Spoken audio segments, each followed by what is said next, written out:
yamna nokningba wakhala masum khalakpako aduda namjaba video ni. So this is an online news website based in Imphal, which is dominated by the Valley people or the Meitei people, as the national media are saying. So this is an old article which was posted online some 8 years back. So one can see from the comments here.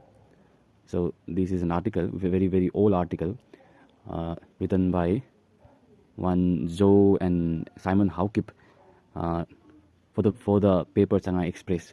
So now Shanghai Express is again a Valley-based, Imphal-based newspaper, epao.net, also a Valley-based, Imphal-based news channel website. So now let's see what is this article about. So this article is about Thangting or Thangjing. What's in the name?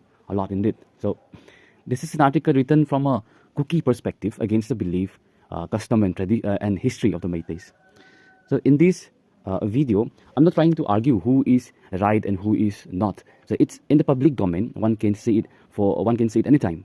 So but it is sure that everybody were shocked to have found that a place called Thangjing, which is historically and culturally associated very much deeply with the people of Meitei and other indigenous tribe, was suddenly changed into Thangting. Now, coming to the point, both Shanghai Express and epao.net have that kind of liberty and ethics of being a responsible media to publish this. So read this post, read this one.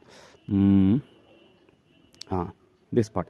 The demand to rename the existing Thangting to Thangjing. So actually, Meitei's demand was to retain its name Thangjing and not to change it into Thangting. And this is how one community has been shedding crocodile tears and provoking the other community. And all these articles were published by media houses owned by Meiteis. So these newspapers, news channels are far much better than those paid media channels of the national level.